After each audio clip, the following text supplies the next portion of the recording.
이런 집들이 꼭 경제적으로만 의존하겠습니까? 정서적으로도 의존해요. 판단과 결정 모든 것으로 의존합니다. 이런 경우는 참 안타깝고 역기능적 가정이긴 해요. 부모들이 그렇게 나에게 다가오고 마치 나의 삶을 점령하듯이 이렇게 오는데 때로는 이걸 내가 거절하기 굉장히 어렵고 심지어 내가 밀어내려고 하기엔 나를 완전히 점령한 상태, 더 이상 내가 움직이지 않으면 이 집이 움직이지 않는 이런 양태가 된 경우들이 꽤 많이 있거든요. 저는 이럴 때 말씀을 드립니다. 착취적 부모도 있어요. 의존한다고 얘기하지만 엄밀히 말하자면 이런 사례들 같은 경우는 착취적인 겁니다. 자녀가 자기의 삶을 독립적으로 영위하지 못하게 하고 다른 외부에 사실상 다른 관계도 이 부모를 부양하고 부모의 삶을 챙기느라고 자기의 개인적인 일을 전혀 하지 못하게 하는 건 이거는 좀 착취라고 생각해요. 예를 들어 부모가 아픈 경우, 갑자기 좀 아파진 경우로 좀 다를 수 있겠지만 그런 경우라 하더라도 아이가 바깥에 활동하지 못하고 24시간 전적으로 다른 삶은 다 내팽개치고 나만 돌보고 있다면 저는 이건 조금 문제가 있다고 생각을 합니다. 이런 경우는 어떻게 해야 되냐면 부모가 나에게 다가와서 내 삶을 점령한다고 느끼고 너무 의존이 좀 심해서 내 삶이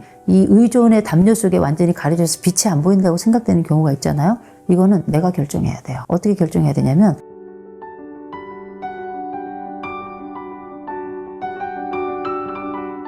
네가 그런 문제를 겪은 게 내 탓이다. 널 제대로 못 기른 내 탓이다. 네가 그런 성격이 된 거는 이런 부분을 케어를 못해서 그런 거다. 자식으로서 대체 어떻게 부모에게 좀 어떤 의미에서 그 말씀을 하신지는 너무너무 이해가 돼요. 우리가 요즘은 TV를 너무 많이 봐가지고요. 상담 프로를 너무 많이 봤어. 금쪽 같은 내 새끼, 이혼 숙녀 캠프, 결혼 지옥 이런 프로그램들 너무 많이 봐가지고 부모들이 아 얘네들이 이렇게 지금 이렇게 된 거는 다 우리가 어렸을 때 얘를 잘못 키워서 그렇구나 이렇게 생각을 하시더라고요. 물론 우리가 실수한 부분들, 부모들이 실수하는 부분들이 있겠지만 그게 다가 아니라는 거 먼저 말씀드리고요. 아이들이 그렇게 인생에서 어려운 지점을 가지고 와서 이런저런 얘기하잖아요. 저는 이 아이 잘 컸다고 생각합니다. 이 친구는 잘 컸어요. 왜냐? 부모를 그래도 믿고 와서 이런 얘기를 할 수 있는 건 부모에 대한 신뢰가 있다는 거거든요. 그랬더니 부모가 그건 내가 너를 잘못 키워서 그런 것 같다 이런 얘기를 하는 건 부모가 완전히 이 상황을 잘못 이해하고 있다. 공감받으러 온 거지 해결받으러 온 게 아니에요. 나이 든 부모가 이 사회생활에 대해서 무슨 해결을 줄 수 있겠습니까?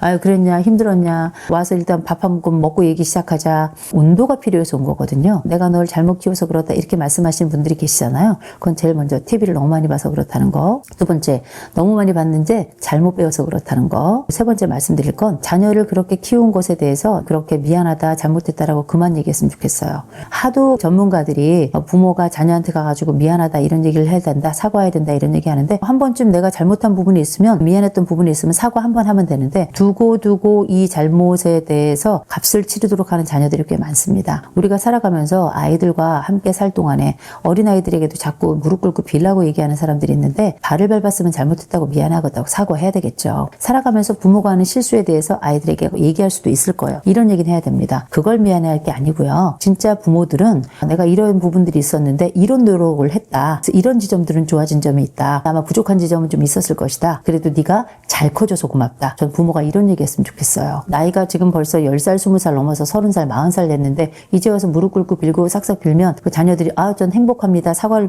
받아서 아주 개운합니다. 이렇게 얘기할 것 같죠? 오히려 분노가 더 올라와요. 그럴 거면 왜 그렇게 했어요? 그렇게 할 것 같으면 그런 말을 하지 말았어야 될 거 아니에요? 이런 얘기하면서 오히려 부모의 남은 생의 멱살을 잡으려고 한단 말이에요. 부모도 다 실수하는 존재죠. 불완전한 존재이고요. 한심하고 멍청하고 때로는 돌아보면은 정말 미안한 것뿐인 게 또 부모입니다. 폭삭 속았을 거기 보니까 부모는 잘못된 것만 사무치고 부모가 잘못한 것만 뭐 기억난다던가 뭐 이런 표현이 있더라고요. 그 표현 너무 좋아서 제가 적어놨는데 부모가 착해가지고 지난날에 내가 자식들에게 미안했던 거 많이 생각나고 좋은 부모들이라는 게 최선을 다했지만 미안한 거 죄책감만 또 남는 게 부모 아니겠습니까? 부모들이 죄책감이 있더라도 삼가해야 될 말이 있다고 생각해요. 자식들한테 미안한 지점이 있어서 아유 미안해서 이런 게 참 미안하다라고 얘기해야 되겠지만 두 가지를 더 얘기하셔야 돼요. 내가 그게 못났지만 나름 그대로 최선을 다한 거였어. 부족했지만 내가 한심하고 모질라고 못 배우고 해가지고 잘 몰라서 그랬을지 모르겠지만 내가 나름 최선을 다해서 한 게 그거야 라고 얘기를 하셔야 돼요. 또 한 가지 내가 그렇게 부족했는데도 불구하고 네가 이만큼 커져서 고맙다. 잘 커져서 고맙다. 이런 얘기 같이 해주셔야 돼요. 안 그러면 자식들은 잘못했다 미안하다 말하면 거기에 대한 값을 반드시 치르도록 할 거고요. 또 한 가지 최선을 다하지 않은 것에 대해서도 남은 생에도 나무랄 거고요. 최종적으로 정서적으로 네가 잘 컸다는 말을 하지 않으면 나는 영원히 못 큰 사람이라고 생각을 해요. 일종의 마감의 말, 마침표의 말을 반드시 해주셔야 된다는 거. 이런 부분에 있어서 내가 너에게 좀 미안한 지점이 있었다. 내가 부족했지만 나로서는 그때 당시 내가 최선을 다한 게 그거였다. 그때 더 배우고 더 알았으면 그렇게 하지 않았을 텐데 그게 나에겐 최선이었다. 마지막으로 그럼에도 불구하고 네가 잘 커줘서 이런 얘기를 할 수 있는 용기도 가져서 참 고맙다. 이런 얘기를 해주시는 게 굉장히 중요하다고 생각합니다. 삼각관계라는 개념이 있죠. 아이들 부모 싸움 할 때 갑자기 엄마가 애 불러놓고 야 니네 아버지가 어떤지 아니? 이러면서 애를 끌어당겨가지고 전혀 관계없는 제3자가 부부관계에 끼어들어 삼각관계를 형성하는, 그게 정서적으로는 굉장히 치우치게 만들고 또 세상에 대해서 또 적대적 관계를 만드는 좋지 않은 현상인데, 이런 삼각관계가 어렸을 때만 존재하는 게 아니에요. 이런 것들은 성장해 가면서 우리가 부모 간의 대화, 정서적인 위로, 공감이란 이름으로 계속 반복되거나 강화됩니다. 근데 이게 나쁜 게 아니에요. 그럴 때도 있는 거거든요. 아니 뭐 우리가 부모 자식 간에 야 니네 아버지가 얼마나 웃긴지 아냐 뭐 이렇게 얘기할 수도 있고, 엄마 언니가 얼마나 웃긴지 알아? 언니는 쓰레기야 뭐 이렇게 얘기할 수도 있고, 다 그런 겁니다. 이게 단기로 끝나는 것이 아니라 장기적으로 하나의 마치 정서적 줄기를 이루는 것처럼, 물줄기처럼 그렇게 쭉 간다면 이거는 다른 한쪽을 완전히 메마르게 만드는 방식이에요. 그래서 상대에게 댐을 쌓게 하고 그 댐에 따라 가지고 그 물을 방류하지 않으면 그 반대쪽에 있는데 완전히 고갈돼서 죽는 거 아니겠습니까? 그렇게 삼각관계라고 하는 게 가족관계에 있어서는 좋지는 않아요. 이런 관계가 쭉 성장을 해가면서 우리가 좋은 말로는 이제 서로 간에 공감을 잘하는 관계, 대화가 잘 되는 관계일지 모르겠지만, 이런 정서적 의존은 단기에 끝나지 않아요. 장기적으로 이어지고, 더군다나 내가 나이를 먹어서 내 부모는 또 늙어가요. 내 엄마가, 내 아버지가 나한테 너무 의존해요. 이건 정서적 의존뿐만 아니라 경제적으로도 의존하고 많은 것들로 의존해요. 돌이켜 생각해 보잖아요. 나이가 들면 자신감이 떨어지고 친구가 줄어들어요. 자식들에게 의지할 게 많아지기는 해요. 공적인 업무를 처리한다든지, 컴퓨터와 관련된 부분이라든지, 스마트폰과 관련된 부분이라든지, 이런 거는 부모들이 잘 할 수가 없어요. 심지어 나이 들어 키오스크도 제대로 잘 못하니까, 우리가 두 발로 걷지 못할 때 지팡이 하나 짚으면서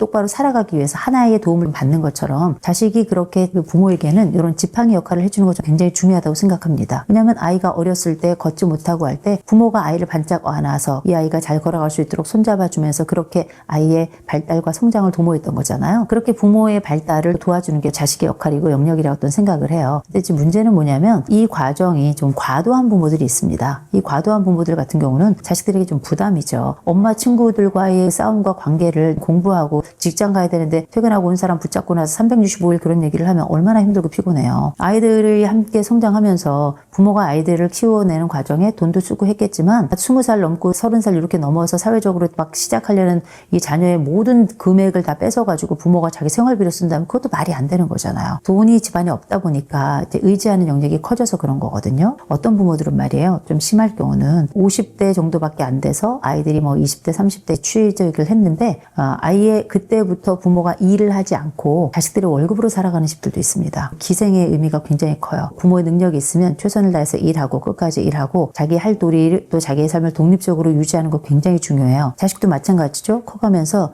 자기의 일상생활과 자기의 경제적 영역을 안정적으로 확대해 가면서 자기의 삶을 구가하는 거 되게 중요한데, 부모가 이렇게 일방적으로 모든 경제생활을 딱 포기한 채로 자식에게 들러붙어가지고 이 자식의 돈을 나누어 쓰는 경우 심각한 경우라고 생각을 하거든요. 이런 집들이 꼭 경제적으로만 의존하겠습니까? 정서적으로도 의존해요. 판단과 결정 모든 것들로 의존합니다. 이런 경우는 참 안타깝고 역기능적 가정이긴 해요. 부모들이 그렇게 나에게 다가오고 마치 나의 삶을 점령하듯이 이렇게 오는데, 때로는 이걸 내가 거절하기 굉장히 어렵고, 심지어 내가 밀어내려고 하기엔 나를 완전히 점령한 상태, 더 이상 내가 움직이지 않으면 이 집이 움직이지 않는 이런 양태가 된 경우들이 꽤 많이 있거든요. 저는 이럴 때 말씀을 드립니다. 착취적 부모도 있어요. 의존한다고 얘기하지만 엄밀히 말하자면 이런 사례들 같은 경우는 착취적인 겁니다. 자녀가 자기의 삶을 독립적으로 영위하지 못하게 하고 다른 외부에 사실상 다른 관계도 이 부모를 부양하고 부모의 삶을 챙기느라고 자기의 개인적인 일을 전혀 하지 못하게 하는 건, 이거는 좀 착취라고 생각해요. 예를 들어 부모가 아픈 경우, 갑자기 좀 아파진 경우로 좀 다를 수 있겠지만,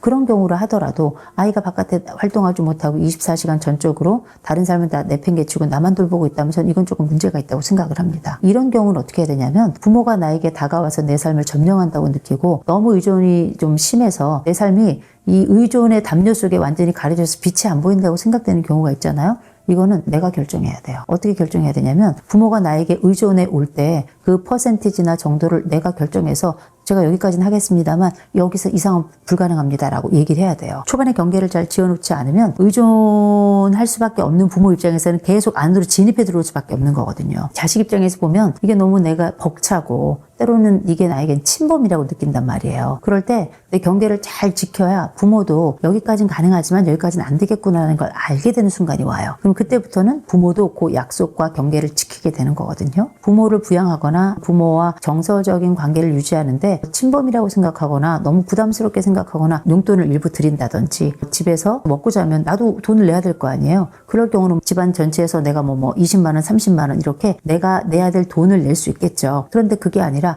전적으로 온 가족이 나에게 들러붙어가지고 나 없으면 이 집안이 돌아가지 않는다? 이런 경우에는 차갑고 냉정하게 들지 모르겠지만 경계 정하셔야 됩니다. 내가 삶을 살아야 내 가족도 사는 거예요. 나 없는 가족은 존재하지 않는 겁니다. 가족에게 함몰될 경우 나는 내 경계를 통해서 나라고 하는 시공간을 만들어내는 거, 이게 굉장히 중요하고 이건 일종의 저항하듯이 해야 된다고 저는 생각을 합니다. 우리 집 멀쩡히 건강하고 별일 없고 그냥 가족의 일부로서 역할을 해야 되는 건데 이것 자체에 대해서 거절하면서 아니야 난 내 인생을 살 거야 하면서 가족의 일원으로서 아무것도 역할도 하지 않는다? 이건 역시 웃긴 일이죠. 능력이 없는 부모님께 그래도 용돈 혹은 생활비의 일부를 드리는 거, 이거는 꼭 해야 되는 일이라고 생각을 해요. 전체를 다 내놔야 돼? 아니면 내 모든 월급이나 이런 것들을 부모가 다 관리하면서 부모가 나의 용돈을 일부만 주면서 심지어 나는 내 돈이 어떻게 쓰이는지도 몰라? 이거는 침범이에요. 이거는 함몰의 관계라고 볼 수 있습니다. 이런 함몰의 관계인지 아니면 이런 침범의 과정에서 내 역할 또 내 영역이 충분히 잘 확보되고 있는지 알아채고 그다음에 이걸 지켜내는 것도 굉장히 중요할 것 같아요. 건강하지 않은 가족 안에서는 그렇습니다.